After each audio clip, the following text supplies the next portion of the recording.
Welcome back to another Magness and Marcus on coaching. I'm Steve Magness, the coach at the University of Houston, author of the new book, Peak Performance, and joined by my buddy, my partner in crime, Jon Marcus, coach of High Performance West.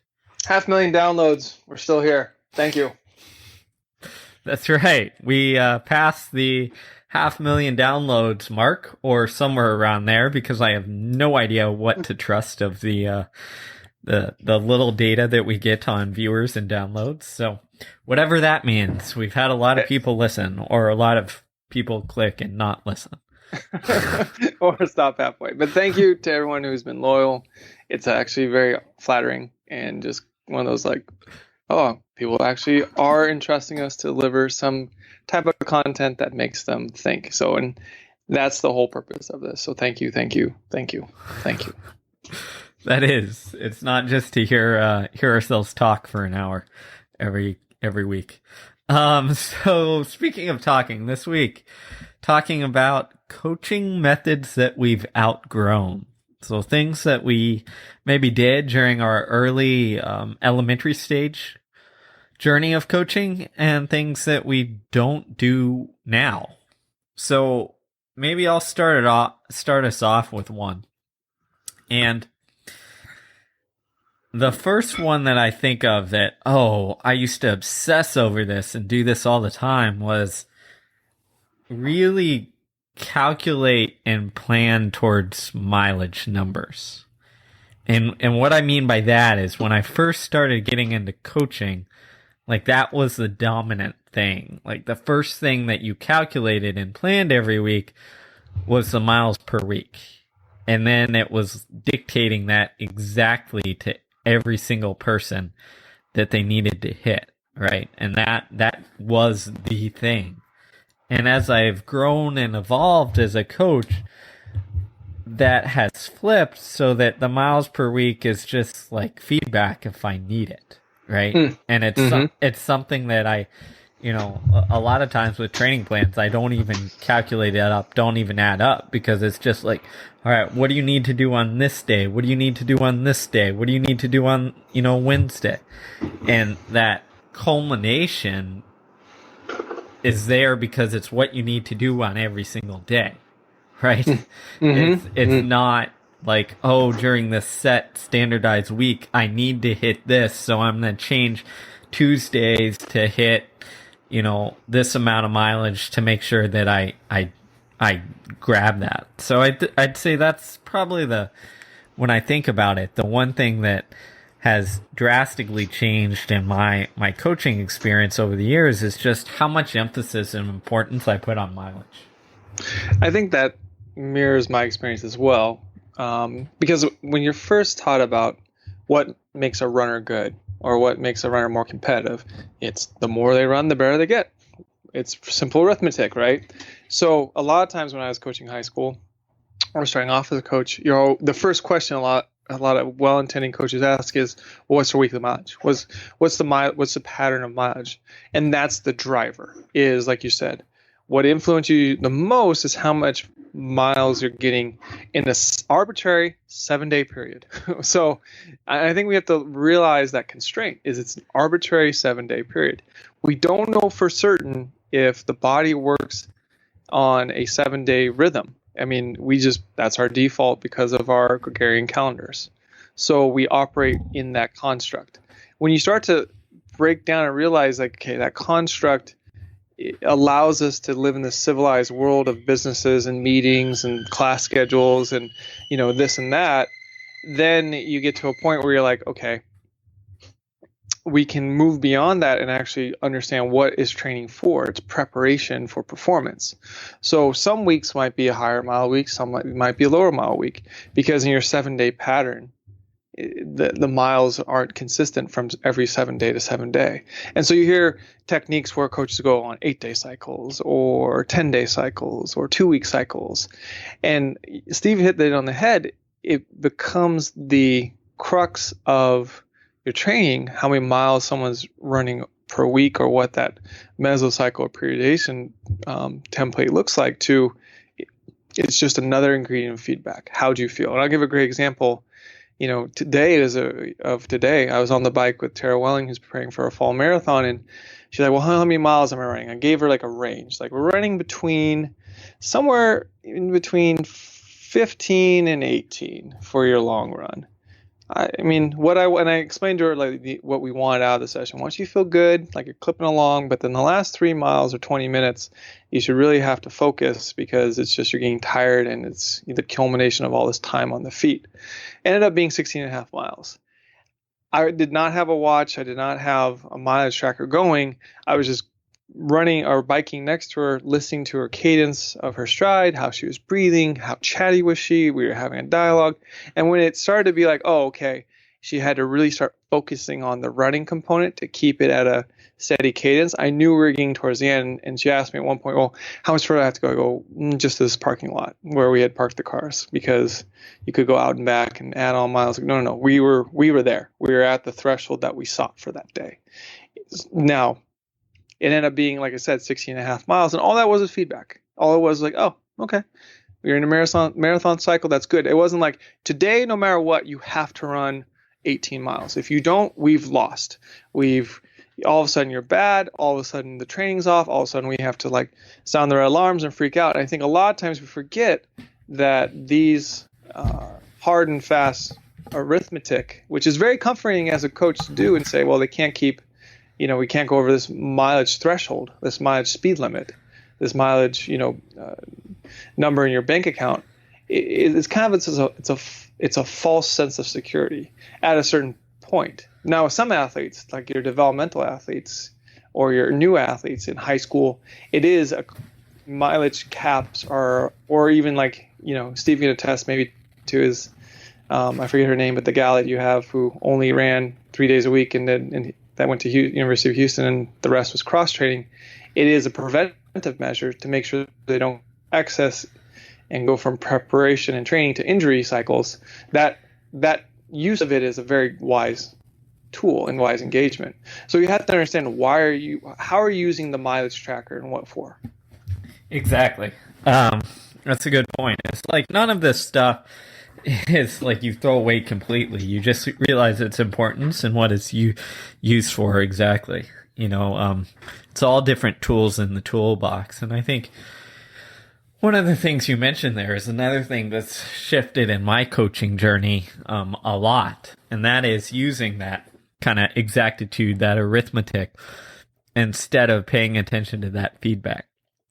And I think as a coach early on, you obsess so much over the workouts and what they do and writing the exact workout, because so much of our coaching education structure is built on not coaching, but instead writing workouts. If I pull up a training book, it's all on what workout should we do. If I go to a coach's education seminar or program, it's based on here are the ideas and understandings you need to write these workouts, to come up with these exact workouts. And because so much of the education is spent on creating and designing workouts, what happens is coaches is we put an overabundance of importance on that. And I think early on in my career, I did the same as every other coach. It became these workouts were ones that we had to hit. So in your example there with Tara, it became we need to do this long run, let's say 18 miles of this long run because, after such and such minutes, we shift from our glycogen stores go down and we start working more on fatty acid metabolism. So we need to be able to get this distance in. And while the science of there might be right on average, right? What happens is you don't listen and pay attention to the feedback, knowing that maybe that fatigue occurred at an earlier stage or perhaps even a later stage. So it's not that 18, 19, 2 hours, whatever number we've been told matters that much. And it's the same in terms of workouts on the track. I remember the first couple coaching books, seminars I went to, they gave you like, hey, you need to do this many reps or this much total distance in this zone That could be like a VO2 max or a 5K pace, whatever zone system you wanted to use. And this was the golden mean. And early on as a coach, you sit there and say, all right, like, okay, I'm getting, 5,600 meters in this zone, which falls Yes. in this little gap in this line. And so I've checked this box off. And what you realize as you coach more is that like that feedback where you're watching an athlete matters even more, where you're just like, oh, this person's hit their gas and they're going into a level of fatigue or effort that I didn't quite plan for. So maybe this is good at 4,400 meters of work, or the opposite. Maybe I don't get that stimulus until I get the 6,500 meters of work, whatever it is. And I think as a coach, that's one of the things I've noticed myself moving towards more is the athlete tells you like when they're done or when when they've hit that point that you want to hit. And as a coach, like what I'm doing is I'm essentially predicting. And I'm sitting there before workout thinking in my head, like, all right, to get this kind of stimulus and reaction, I need to put them in, about this fatigue level at about this pace, right? And if it could be mile repeats, it could be a long run. You're thinking, I want them to take to, whatever X level is in my head. And once I see them, as like you gave the example with Tara, once I start seeing this breakdown and getting towards the danger zone of going maybe beyond whatever level I wanted this workout at, then it's time to start thinking, all right, this is enough, right? Or it's the opposite where, I've had athletes where it's like, all right, I think they're going to be really tired at 400 number 8 with a minute rest in 60 seconds. And then they get there and you're like, dude, the guy is still talking to me. Like, he's still chatting in the rest periods in between. So maybe they're not there yet. And maybe, okay, let's do another one or another one or two. And it's just about that adjustment versus hitting this exactitude, this exact zone and number of meters spent in it that matters. Right. And the difficulty is you can't get certified in that expertise and experience. The only certification is the School of Hard Knocks, showing up every day and doing the work a year in and a year out as a coach. It's the meta game. Keep playing the game so you can keep playing the game. And while it sounds nice to present that in a very neat package, you're right, it's totally bunk. Nowadays, I abandon more workouts than I ever did as a younger coach because I thought we had to do what was prescribed or what I had written up because I was so fervent about getting this, type of adaptation to this system or these multitudes of system. And I mean, I can give an example even this Friday. Like we had our middle distance women's group, and their workout was 2 sets of breakdowns, 5-4 300-meter breakdowns, 66 to 65 range, 63 to 62 range, 45 to 44 range with descending rest, 4 minutes after the 5, 3 minutes after the 4, 6 minutes in between the sets. Plus, we're going to then add on some, sprint tech when tired. So to put them in a position to manage the decelerative effect of, acidosis, the positive H ion accumulation. Now they're going to do this breakdown of 250, 200, 150, 2 times 100.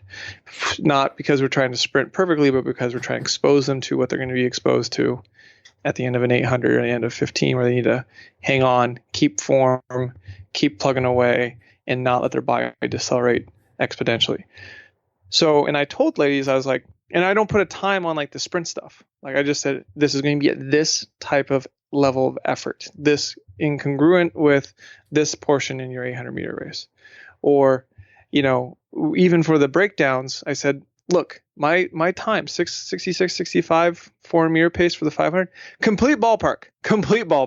It is an arbitrary thing. I have a pretty good pulse on where you are, but it may be 63, it may be 67, and that's okay. Because what this is it's prefacing the real work, which is this breakdown. Now, we had 3 ladies do it. 2 of them were completely spent after the breakdowns. They did, and I just said, hey, great job today. We're abandoning the sprint, decelerative, portion of the workout. We're abandoning it. Like, oh, coach, am I gonna be bad? Am I not? No, you're fine. You're cashed out. Like, there's no coming back from the dead today. Sorry, ladies. Anything we do now will leave you in a worse position than what was intended by the session. The other athlete, she felt great, and she rocked it, and she got the full benefit that I had wanted in the duration of that session. But just because my approximation for those other two put them in the state that we wanted, again, roughly about 600 meters of work earlier than intended, it's fine. Because when you look at it, 2 times 200, that's, and a 150, a 200, a 250, it's not that much time. We're talking like 3 minutes of work. And the difference between these athletes who are very good and well conditioned and doing 3 minutes of work is you start to fall in the don't do something stupid zone, and that's doing something stupid. So, the longer I've coached, the less hard and fast everything is in my construct, and the softer it is, the more gray it is, and the more I enjoy the muddy waters and dealing with the person in front of me as they're expressing themselves on that day. I think that's the key point is that Steve alluded to. It's an expression. Workouts are supposed to help the athlete express certain qualities. And if you can't express those qualities, why continue down that session? Or if they're expressing them tremendously and you're in a phase where you're like, man, we can just do a lot of work now and they're feeling good and they're not injured and there's nothing going on, and we can tack on some extra, volume or some extra reps and it's going to be to their benefit, then by all means. But sometimes you might be in a phase where like, hey, they look great, they feel great, let's cut it. They're ready to rock and roll. This is going to be exciting type situation. And that's understanding that comes with a lot of expertise and a lot of failure as a coach, because I'd always do my own personal debrief at the end of the years, early in my career, like, these people nail these workouts. That was awesome. They're right, spot on, but yet they fizzled out. And they didn't follow the pattern of periodization I had for them to be at their apex and be lights out ready when it counted at the championship. They kind of fizzled out with that big invite 2 or 3 weeks before the championship meet when they ran their PR. Why that happened? And so it's going back and doing that digging, which has led me to a lot of these conclusions and a lot of these new methods I'm trying out. And again, and I'm upfront with my athletes, it's all experimentation, because what I care about is how the experiment goes for the N of 1 that is you. It was funny. I was just telling Tara today as we were biking, I go, yeah, there's all these studies because we're trying to plan our altitude blocks and this and that and, marathon stuff. And we're talking about all these different things that go into preparing for an elite marathon. And I go, well, Tara, I've never seen a scientific study done with 40 elite marathon women whose PRs are between 15:15 and 15:45 for 5K, or 32:30 and 31:30 for 10K. And I've never seen that study. And so now what we're doing is you're asking me to apply these scientific principles done on studies with either high performance men, because there's a lot higher density of those types of men available and ready for studies, or some type of mixture of sub-elite athletes who is also a gender mixture of men and women. And so you want me to transfer this as if what the men can do should be exactly the same for what women can do and exactly the same for what you can do as women. Like, we can't. That's foolish. Like, why would I do that? It helps inform my decision making. Be like, well, okay, there are all these studies that have good, peer-reviewed scientific backing that makes sense and that we buy by. But sometimes we get caught in this trap of that being so absolute. And it can't be absolute unless that study exactly has the same type of people that you're working with. It's just a good guide to help you on your experimentation process. But it's like, I know Tara very well. I've been working with her for over 2 years. So I know that N of 1 super well. And I know how well she adapts. And I know, what buttons to push and things of that. Now, could I transfer over and take one of Steve's athletes, like Neely Spence, and start coaching her to instant success? No, there's no way, because Steve knows Neely really well.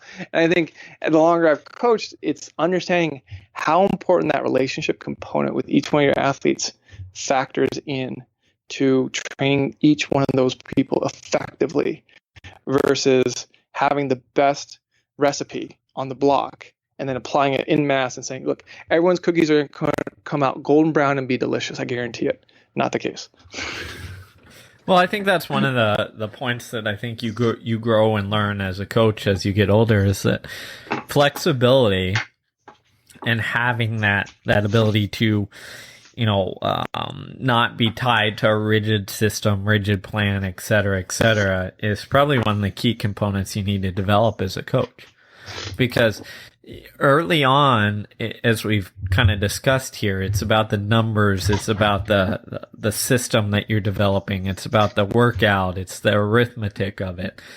It's almost like coaching is mathematic, right? Mm-hmm. Yeah. And then as you get exposed, you see different things. You see athletes who kill the arithmetic but don't show up on race day, or those who don't respond at all to your particular style of training. It's once you see those variations, if you're a coach who is open to learning, you let your ego down a little bit and say, hey, like this is a hard game to master. There is no easy answer. And the reason this athlete isn't running well isn't because they're a head case, right? Like we've talked about before. Or isn't because they, didn't try or, weren't trying in races or whatever problem they have. Instead, it's maybe a case of my go-tos aren't working with them, right? Mm-hmm. And I think as a coach, as I've grown, I've looked at those situations as a place to learn, but also to be able to step back and think that, hey, I need to change and address things because I need to have more flexibility in my programming and my understanding of this athlete, because whatever we're doing right now isn't working. And the solution is always to go back and be like, all right, how can we get better at this? And I'll never forget, I had this college kid who wasn't a stud by any means. He was a walk-on kid, really nice kid, ran the 800, and for years, for probably his first 3 years actually, he would just run either mediocre or horrible, right? And the workouts always indicated more, but getting him to put it together was a challenge. And every time I'd be like, all right, every year, what am I going to try differently here? How do I get this message across? And I'll never forget his last home race was he ran the fastest that he had in college, right? His very last home race as a Houston Cougar. And, I remember walking up to him and being like, dude, that was great. And he was like, it was in there all the time. And I'm like, yeah, it was. But what was the difference? And he's like, well, I had no fear. I had no regrets. Like, this was it, you know? And that lesson that taught me there is that, like, I've gotta, like, if only we could have gotten that to come out a year earlier, right? Mm-hmm. If only we had gotten to that place, and maybe I just needed to put him in a situation where it's like, hey man, maybe it's his junior year saying like, hey man, like, this is it. Like, you got to earn your way back onto this team. If you don't get it done in these last few races, maybe that would have been a spark to make him try something different, which is what he did. Mm-hmm. Versus me just saying, hey man, you got to do this, this, and this. He needed to be put in a spot. And I think like that lesson there with that athlete was incredibly valuable. And it shows that like I'm still learning as a coach and getting more flexible in my understanding of how to do this game, but also in understanding coaching isn't just like dictating and me coming down and telling you to something. It's making sure I put athletes in the situation to grow and learn. And that's the difficult thing, because you want the security as a coach of the mechanism. You may have to report to your head coach or your director of sport or performance or whoever you have to answer to. They might want to see, what's your plan? Let's see this periodization scheme for the whole year. Well, we're going to do Bondarchuk or block, or we're going to do this Bosch, or we're going to do this gradual linear progression, whatever it may be. And it sounds very logical, which is excellent.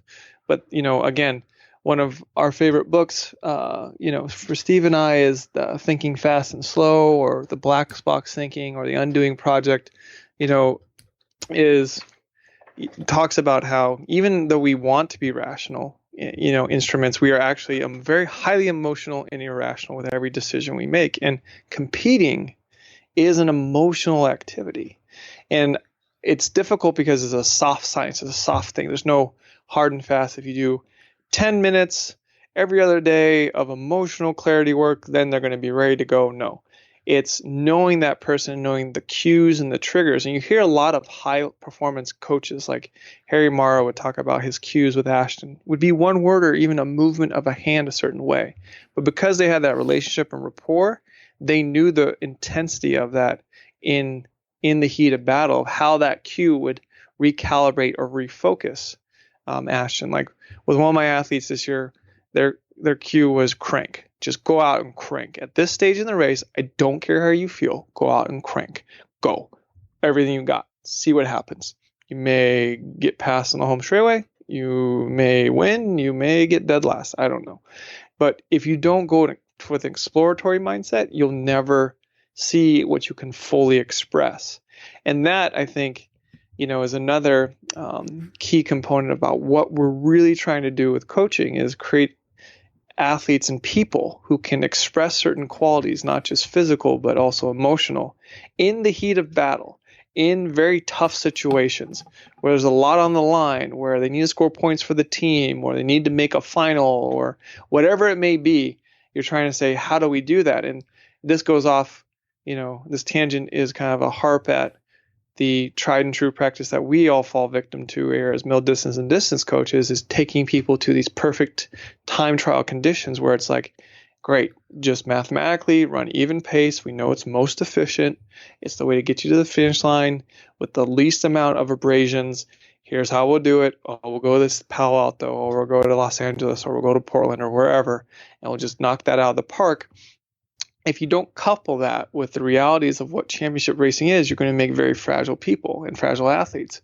So too, it's also now, one thing I didn't do as a younger coach was layer in that emotional preparation, psychological preparation in a workout session, in a workout block, where we're talking not just about hit the paces, be a good monkey.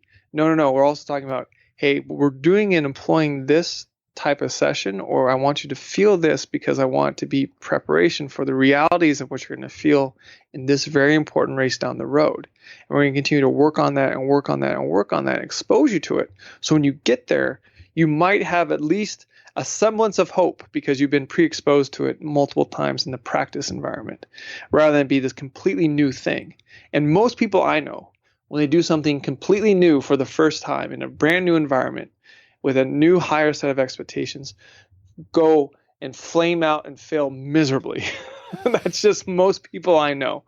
But it's like walking, right? What do? When you're a baby, you take 40 steps, you're like, I got it, I can walk. Boom, you fall flat on your face.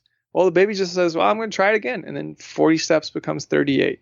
And 38, becomes 28. And then all of a sudden it goes from 28 to like 60 steps in a row, and then 100 steps in a row. And then, oh my gosh, just because you got up and you kept walking, you kept getting closer and closer and closer to this inherent goal that you had, which is to be upright on 2 feet. And I think that's what the growth mindset is of any coach. And Steve and I are always growing and, bouncing realities and things off of each other about, man, person's having lights out workouts, are doing great, everything's awesome, but they're laying big turds at races. Or, man, their workouts suck, you wouldn't think, but man, they're racing very well. Or this person's ready to go on all cylinders, but yet tactically they're out the back in the first 10 steps of 800, and there's no way in hell they can recover. What do we do? What can we try to employ? How do we do this? Because every athlete, if you're observing, presents a unique growth opportunity for you as a coach, rather than just being, again, going back to our previous podcast, it being a complete one-way street where it's like, you can only learn things from me as a coach athlete. I can learn nothing from you. And with that mindset, then I think that's where you build this reservoir of expertise that you can call on that's only acquired through the back and forth, the rise and fall, the failing success, and the inconsistencies of performance and training that happens with each athlete, so that when you start to see the patterns develop, you know what type of person more succinctly and quickly you're dealing with, rather than shooting darts in the dark and hoping like these mechanisms of emotional clarity or debriefing or, different liabilities or conspirators that might, impede them start adding up, and you can cut through all the chaff more rapidly and get to the heart of the meat of the bone here and say, okay, we're going to focus on these things with this person. And that's, for me, I've gotten more away from setting hard, concrete goals. That was one thing I used to do, was be like, all right, you're going to have a goal, a B goal, a C goal. And here's the goal. It's outcome based. In some capacity, it might be training oriented or performance oriented or PR or capability. We're going to coach you up to run as a high school boy 4 flat for the 15. That's your A goal. Your B goal is going to be 405. Your C goal is going to be 408. And now I've gotten away from that because emotionally, that it's very hard to wed an emotion to that analytical number of you're going to get first or you're going to qualify here, or that only works if there's a heavy emotional component infused, right? So if 4 flat represents to this athlete being able to qualify to state, and that's something they're really motivated to do, then you can do that. Or it represents gaining them opportunity to get a scholarship to college because that's the only avenue they have to pay for college, and they need to go to college. It's something their family has implied and expects them. Great, you have that emotional tether there, and you use that, and you exploit that in a positive way. But for most people, you put a number or a place, it doesn't have the same emotional weight as a theme. So I moved from goals to themes.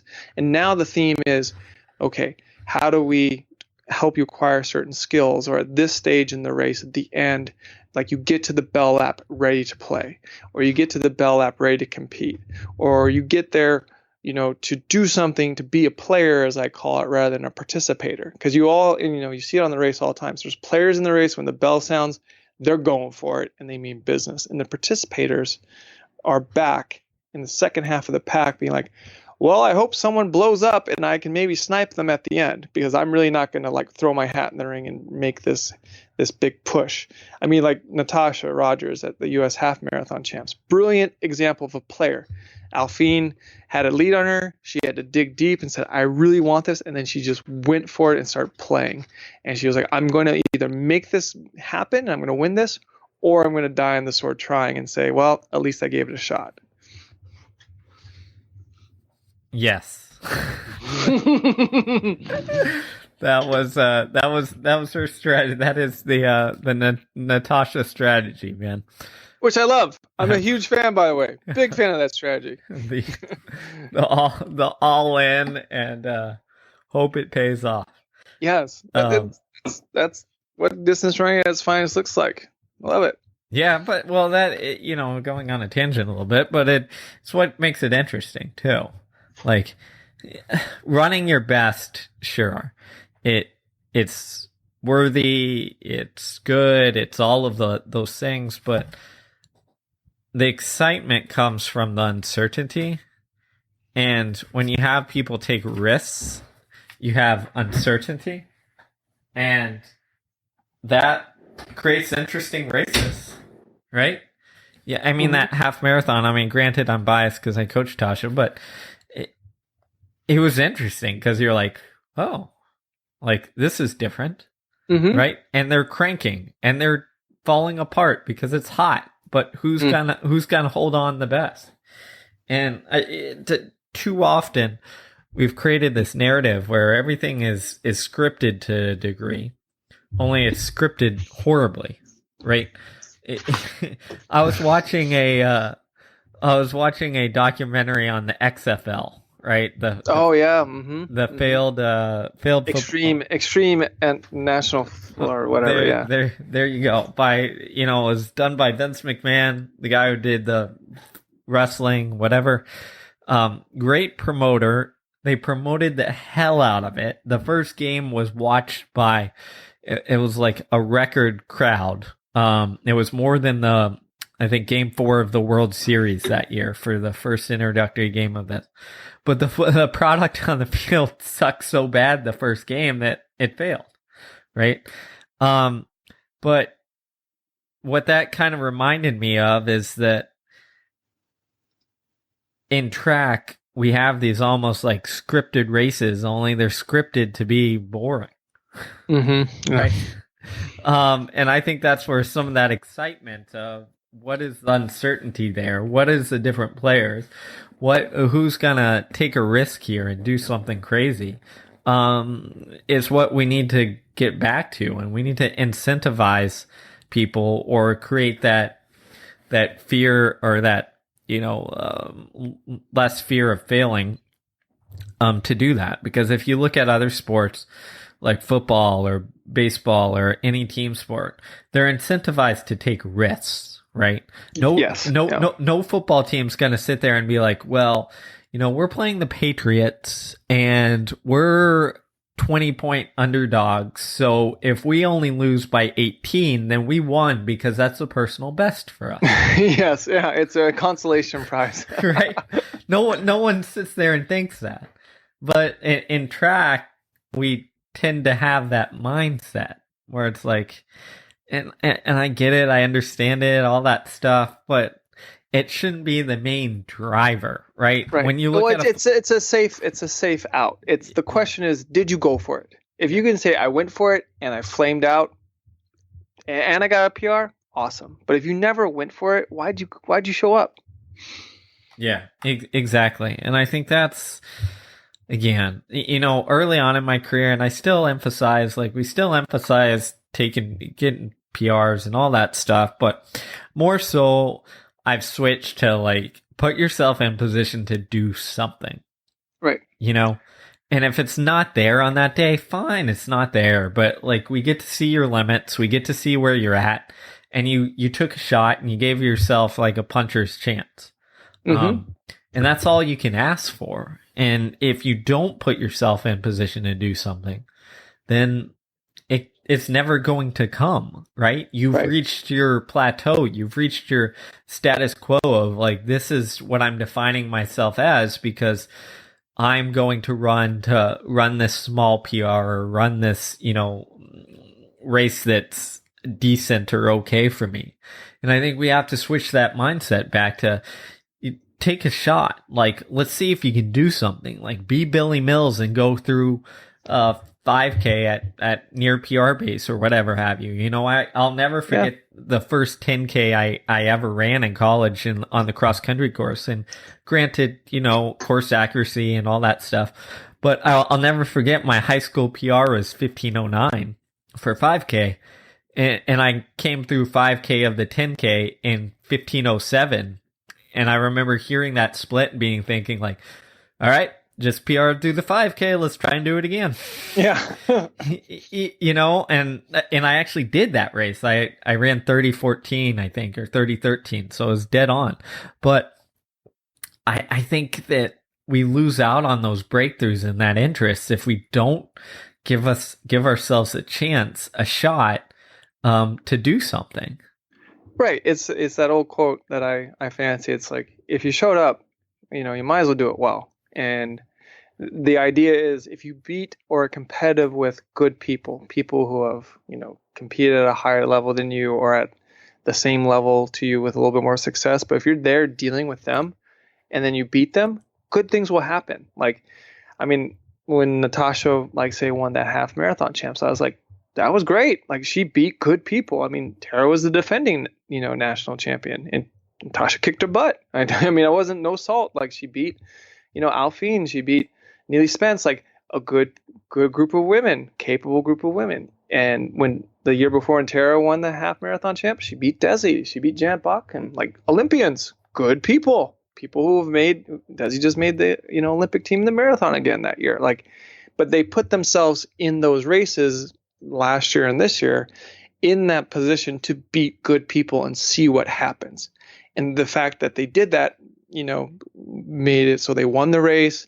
Oh, and look, they both PR'd, and all those things happen. But if you don't put yourself in a position to beat good people, and you just say, oh, I'm just trying to time trial here in PR, which is nice, then, I question why you've showed up. And you might as well have just run a time trial and filmed it and showed people, hey, look, I can do this by myself in perfect conditions. So, I think that's a good example, is that a lot of people think like, oh, like, okay, you guys are talking about like going crazy and just going for it. But I think Desi is a great example of someone who calculates, what do I think it's going to take to win? Or yes. do that. And she still manages to run her race her race plan to do it. But she's aggressive in it, right? She's like, okay, maybe I'm not going to go with these surges and I'm going to keep things more even. And this is what I calculated out, or I predict that I think gives me the best shot. And I'm going to execute this plan. But she's in it, right? Oh, yeah. Time and time again. Like, her and her coaches have sat down and said, what's the peak race? This. All right. What do we think I can do to success and be prepared to do that's going to make me competitive in that circumstance with these other known international world-class athletes? And then the beauty of watching her run is Desi, I always call it Desi does Desi things. She just does what she is prepared and has long prepared to do, and doesn't let anything throw her off. And then it's let's see where my preparation, my strategy, my competency, let's see where my risk, puts me at the end of the day. Ideally, she wants it to be first, without a doubt. But maybe it's third, maybe it's 10th. And then if it's 10th, she's like, well, that strategy did not work. We need to go back and try something much more different because I don't like this. And that's what it is. It's a continual information gathering process. You're uncovering. And it's understanding like how a variety of factors come into play to influence your ability as an athlete and as a coach to prepare your athlete and your athlete to be prepared for that critical race. And that's another area I think that I've grown, is I used to keep things very separate in training. There was like, okay, we have an aerobic day, we have a neuromuscular day, we have an aerobic day. It's like these energy systems when I was younger were very separate and we don't want to toxify the central nervous system and then create this depression that's going to last for 4 or 5 days. So we only can do speed work so often, and all these different like elementary hangups I had. So we kept things very different. As I've evolved with athletes who are ready and capable and well prepared and trained, we've done what I call more mixed pace or mixed bag days, where we work on, like that example, that breakdown session with those middle distance women is a good example of that. That was prefaced the day before with like skills and drills work, where we're sitting here and we're working on the theme of elasticity and power. So elastic and power. So those are the words we've been using. So we employed different agility ladders, little baby hurdles, working on different movement patterns, and then rolling right onto the track after a little bit of time on those agility matrix or elastic matrix or conditioning. Really, it's just conditioning, right? We're conditioning the central nervous system and conditioning the movement patterns to then be able to go on and express speed quickly and profoundly with some power and some pop or elasticity for like 80 meters. So it was skills and drills, 4 to 6 times 80 meter fly sprints with, focusing on a 30 meter acceleration window in the beginning and then holding for the last 40 to not decelerate as much as the athlete wanted. And then the next day we did that breakdown, 5-3 or 5-4-3, and then the sprint breakdown afterwards. In the past, I would not employ those things within a 24-hour window because I would have thought, oh, they'll be completely flat if we do all this neuromuscular conditioning work the day before a hard alactic type session, coupled with some sprinting in there as well. That's going to create a high acidosis and high neuromuscular fatigue component. But now, because I know very intimately the people I'm working with, because everyone we're employing this with, I've worked with for over a year and a half, we can then just get it done and know it's going to be okay. And if we need to abandon it, like I said earlier in this podcast, we abandoned it because we already got a lot of good work in. But to think now that, oh man, I've shot them. They're neuromuscular fried for 5 days. They're not going to have any. No, they'll be fine. We gave them a day off on Saturday and an easy run today on Sunday, and they have a race on Wednesday. They'll be okay.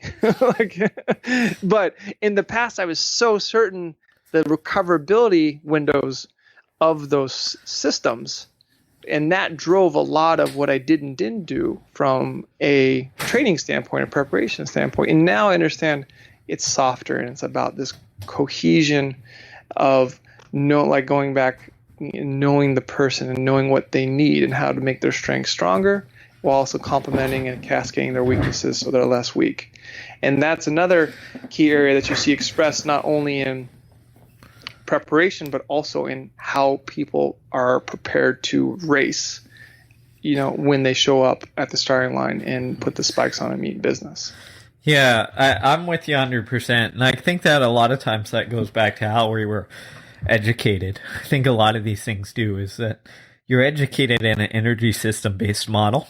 So that means you assign importance to those things because we learn this is what is anaerobic, this is what aerobic is, this is what alactic is, this is how long it takes to recover from A, B, and C, this is what neuromuscular is, it's how long it takes to recover that system, and we're trained to think in this system approach, where there are these different systems that we can call upon and train individually and then somehow assemble back together. And if you look at strength and conditioning coaches in education or team sports that implement conditioning, they're still very much in this systems-based approach. And this is why like system isolation. That's really what we're doing. We're isolating these elements or isolating these systems. My favorite real quick butt in here is the old strength and conditioning. Today's leg day and tomorrow's arm day, and it's oh boy, that's taken a little bit to the extreme.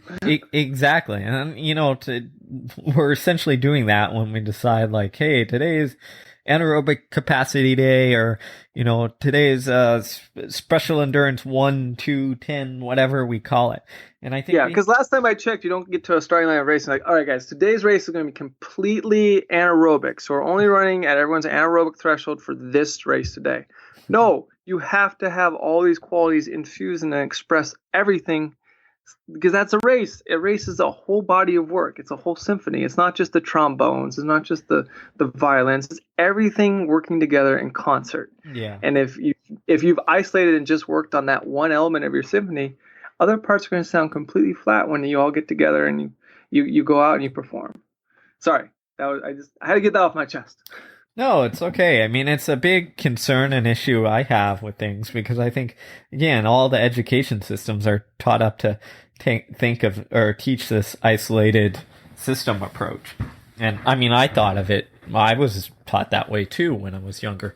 And I think it's part of the reason that we do that is because A, the education, but B, it was the thing that we could measure at that time. So we developed a system based on the energetic model of training without considering just the practical approach to training.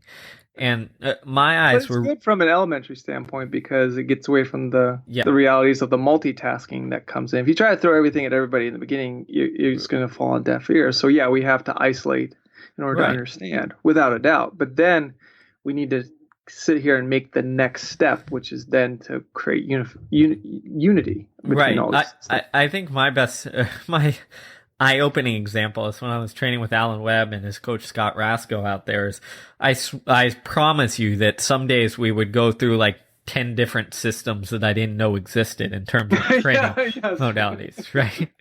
Right? And they would all be, the workout might start with skills, drills, general strength, and then have some aerobic easy running in the middle. And by the end, you're doing flying 60s with plyos and powerlifting after, and God knows what else, right?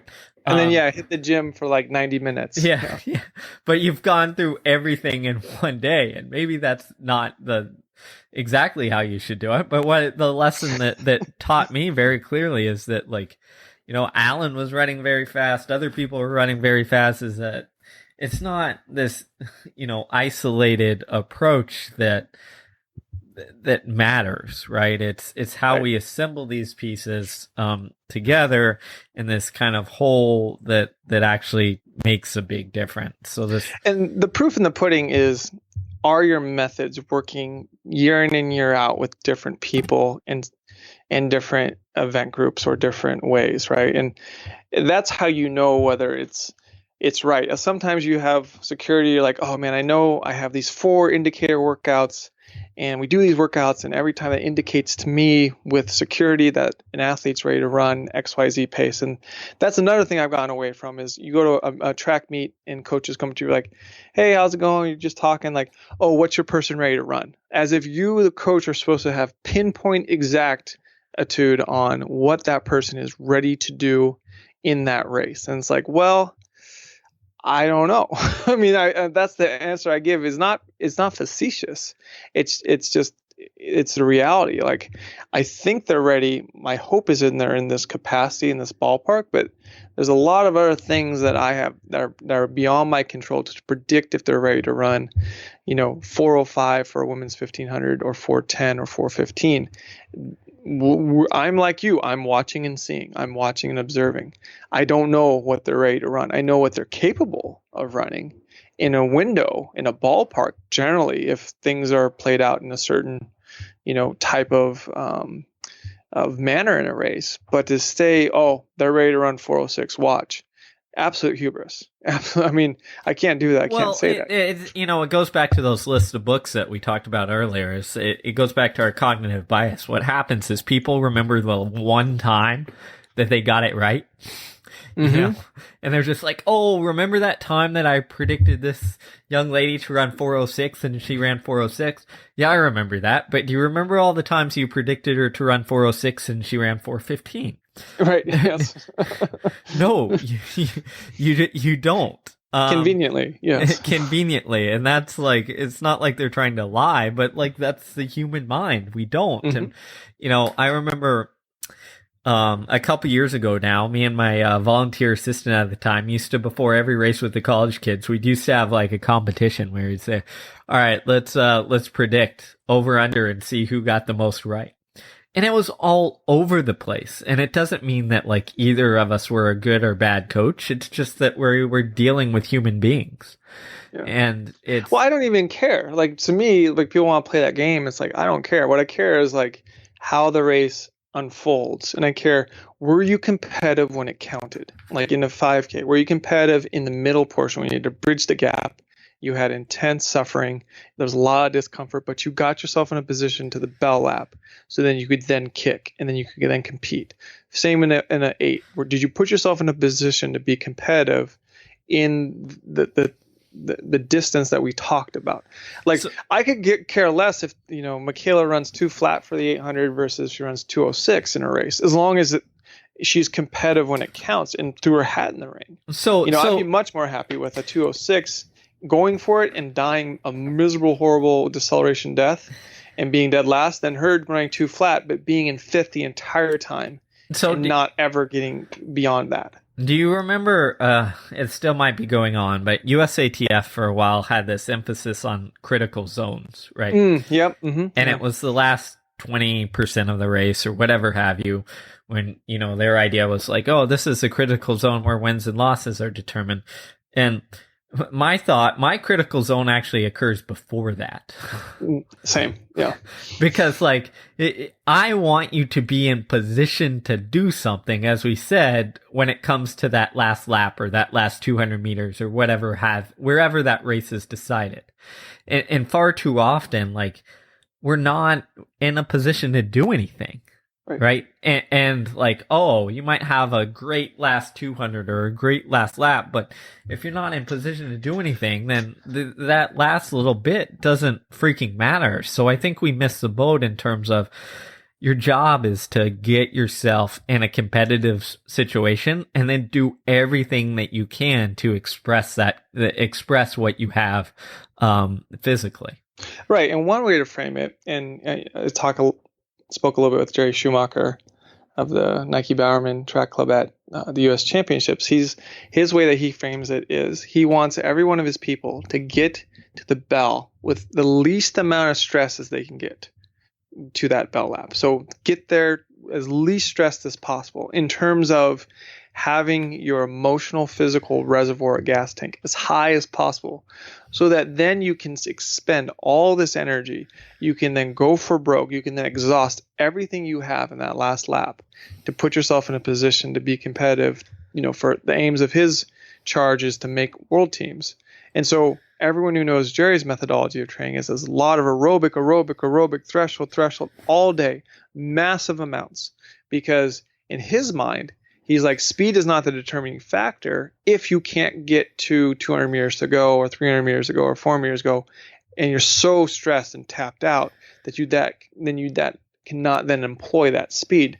And there's a grain of truth in that for sure for everybody. And that's what a lot of training is geared towards, is figuring out the different ways and mechanisms and approaches you can take for that athlete in that event group to get them to the critical, where it really gets real, as I call it. And it's usually at the bell. It doesn't matter. Every track race is a 400-meter race at the end. I don't care how much distance you covered beforehand. So you need to be able to get there and be able to do something once you're there. But the first part, the hardest part to bridge, is getting there. That's the hardest part. You got to get there. And all the preparation work and a lot of the foundational work we do is getting that person to that point. And then you see it manifested so many times, especially in a championship race. All these coaches and athletes, for well-intended and very intelligently, did all this work to get their people there. And you have, how many times have we seen, Steve, like a huge pack at the bell, whether it's 800 to the 10, and it's like this huge pack, you got 6 people there, and then all of a sudden it's like boom, boom, boom, boom, boom, gone. In 200 meters, now the pack of 6 down to a pack of 3. And in 100 meters, it's down to just 2 people dealing. And then it happened in less than 60 seconds, less than 30 seconds. Like, what happened? Yeah, and I think that's a good point. That you have to do the work to be there, right? Mm-hmm. And I think sometimes people get short-sighted and forget that they have to earn the right through work to be there. And some people, you see this all the time, they can deal in not national world-class competitiveness, right? They have that. Throw down that if you're a miler 52-second 400 at the end of lower key races. But the problem is they're not there and at the bell to deal at the U.S. Championships. And first you have to worry about getting there, right? And then it's worrying about the finishing touches of, okay, I'm here. Now I got to be able to deal, right? Right. And I think sometimes people put the cart before the horse, where it's like, hey, if you're already gassed at 400 meters to go, like, it doesn't matter what closing speed you've developed or what, famous strategy you have. Like, you're not there. You gotta put in the work to get there. Mm-hmm. Yeah. And that connection is critical to make. And that's, as we always talk about, coaching, training, preparation, to me, the best preparation is when you work back, right? You figure out, okay, what do I want the pinnacle race or series of races to look like for this athlete in a season, or this, if you're not a track and field coach, what do I want the pinnacle games? What do I want that athlete to be able and capable to express in those highly volatile, highly competitive states? And then how long is that going to take? And maybe it's going to take that person 4 years. If you're a scholastic coach, maybe it might take them 2. Maybe it might take them 6 months. I don't know. But if you work back, and then it's like, how do you infuse them with the multidimensional qualities, physical, psychological, emotional, physiological, this whole entire spectrum. It's a multidimensional approach. Like, that's what I look at as good coaching, is highly multidimensional, not to the point of overcomplexifying it. Like, you need to make something as simple as possible, right? But not simpler. So it's not simple is always the best, but you need to whittle it down. And so how do we make this multi-dimensional approach as simple as possible for each athlete? And sometimes you just don't need to tell them stuff. Like we were doing these skills and drills in the park that we do them in. It's a beautiful resurfaced facility, but it's a public park. And someone came up and they started playing, and an adult athlete, and I'm like, they're out there working out, doing sprints. They kind of know what they're doing. And I'm like, oh, well, she's like, well, what's the drill series? And my athlete who was doing it at the time, she's like, oh, it's just random. I go, well, it's not random. It may seem like that to you, but here's why we're doing it in the sequence we're doing it, because we're trying to, infuse you with these certain qualities. We're trying to warm up. We're trying to, get yourself queued up from this kind of action potential in your brain firing in this rhythm, because I just went through all these different reasons why we chose to employ the sequence of exercises we chose to employ, because the end result was getting to express running really fast, and sprinting in like 10 seconds, 10.2 seconds for 80 meters on the track. But we did all this work so you could just roll out on the track and do that. And it was a half hour's worth of work, because that's the skills she needed to practice. And so it wasn't just random. But if I sat there for 10 minutes telling this athlete, here's why we're doing this, without her asking me, just putting it on her, her eyes would have glossed over and the whole session would have just been like completely useless. Now, if someone asks, you want to be ready to very intelligently and succinctly demonstrate and reiterate why you've chosen to employ that certain order of operations. Yes. But at the same time, too, at the end of the day, most athletes and most people just want to be good and competitive when it counts, right? And I've learned that, too, as a coach, is I used to do that. I used to think everyone was excited about training methodology and excited about order of operations and all these different like minutia. And so I'd lay that on the athlete. And these kids and athletes were just like, Coach, no thanks, I don't care.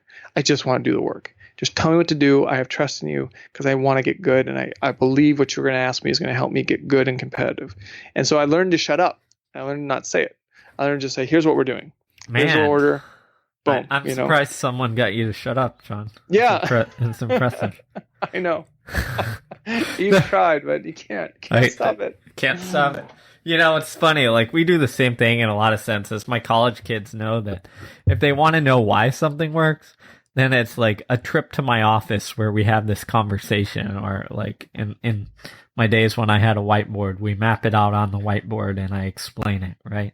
But for the most part, there's no like grand, contrary to expectation, there's no grand like theorizing or scientific mess. A couple of years ago, one of my friends, and he was my volunteer assistant, Dylan Gracie, so Neely Spence's husband, was my volunteer assistant, and he had some good friend coach text him and be like, oh man, what's it like having what is Steve Magness practice like? And he texts him back, he says, well, we show up at 7:30 in the morning, Steve shows up, and we say, all right, everyone ready to run? All right, let's go run. Awesome. That was just, and that's how things work, right? There's no there's a little downtime of just like getting to talk to people and stuff, but there's no like magical explanations of, hey, this is why we're doing this, unless the kid really wants it to get buy-in and wants to understand, and that's great. But you need to know when to say that and when that's appropriate and when that's not. And I think tying this all back together somehow is that I think when you're young as a coach, you have these insecurities, right? And you feel like you have to prove and show that you know what you're doing. And one of the ways you do that is to make this training thing seem really complex and well thought out, and where you have these answers and you're providing them to these athletes. And as you grow and develop as a coach, it's more that you have this quiet confidence in knowing when to distill that information and when to just keep it in your back pocket until you need it to get an athlete to buy in or teach a point or whatever the reason is. And it's knowing when to talk and knowing when to just, get the work done. And that's, a key thing as your own growth and development as a coach is there should be something or some method or some way of doing something every year that you outgrow every year. And that's the key word, that you outgrow. Not that you omit, not that you never come back to, or not that you update, but you outgrow doing it like that.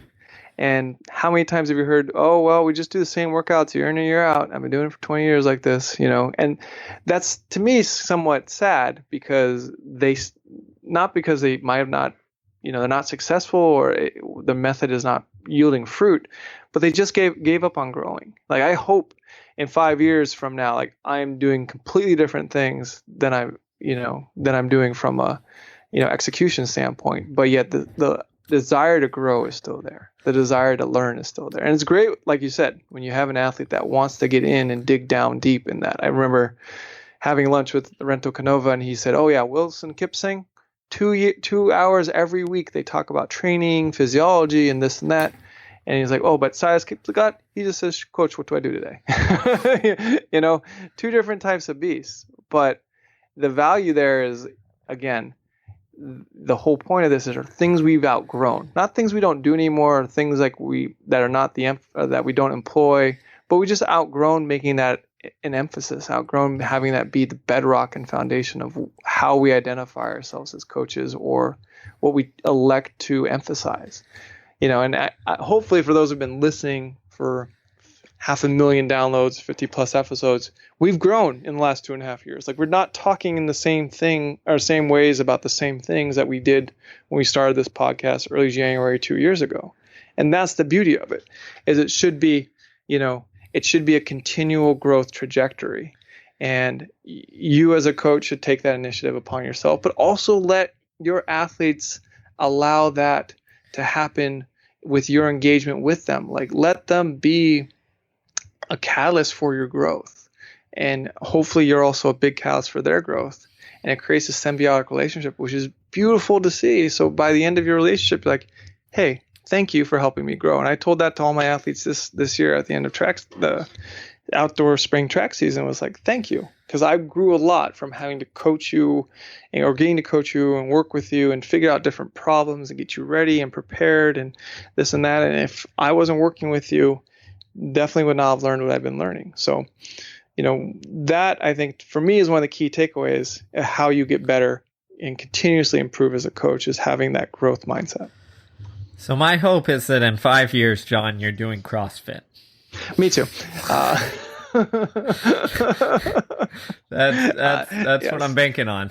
Yes, 100 burpees followed by you're gonna sell out, and need some cash, and you're gonna just create the high performance West box, I think is what they call it, and it's gonna be awesome. That's what. And people will be going to the emergency room after an hour of continuous up downs and push ups, and their kidneys will be failing them, and it'll be great. That's right. That's what I'm hoping for.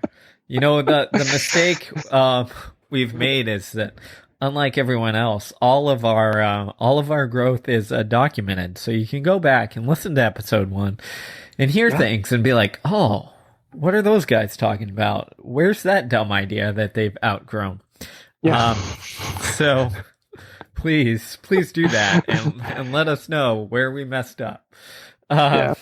Which is, no, for sure. I mean, that helps us. Like, it does. Again, if you take the time, this is our down season. If you take the time to reach out via email or Twitter, and even if you have questions, or we might have questions for you, or you tell us how you've grown or you've changed. Like, that's where the dialogue is, man. That's where it's fulfilling. Like, one quick story before we sign off here. It's a friend and mentor of mine, Peter Thompson, just serendipitously came by the track the other day during a workout Tara was doing, 5 times 2K plus 4 times 300. I mean, and she was cranking. It was tougher. It was solo. It was windy. But Peter being there, a mentor coach of mine, he's 70. He's, one of the people who really popularized what I call these acidosis flushes, where you spend 200 meters at about 10K, 15K tempo type pace, doing a 200 on and like a 200 jog, essentially, is how I employ them. And to clear the acidosis, that's kind of created this lactate dynamic in your body, and I know it works, makes athletes feel better. And I was trying to explain to Tara, because it's been a while since she's done them, because she hasn't really been on the track. She's been more focused on roads, and our middle distance people have been doing them all the time. I was like, oh, this is great. Peter, explain it. You are the originator of this concept. Here it is. And I had no problem turning over that portion of the workout to a friend and mentor who just showed up. And by him explaining it again, I relearned some key areas I forgot. And then we were able to employ it a little bit more effectively, because the way I've engaged it has been somewhat of a bastardization of how he originally presented it and what his research and his experience had demonstrated. And so it was great to get that opportunity to grow again, to do something I do almost every single workout with every single athlete in a better way, in a more productive manner, or at least re-experiment again to say, well, does his theoretical way actually pan out for us and for our purposes? So, never be too humble to grow, even mid-track session, because it's fun. It makes a difference. And I was super thankful that he just happened to roll by the track, like unplanned. It was great. Gotta love it, man. Well, there's a great example.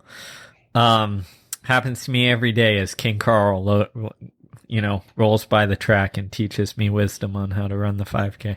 Perfect method, baby. He just listened to the perfect method. There you go. That should be our sponsor. I'm gonna work on that, please. It'd be great if we had peak performance and the perfect method. Oh, so too many P's, but all awesome. There you go. Well, thanks everybody for listening. Hit us up on Twitter, social media, all that stuff, email, whatever have you.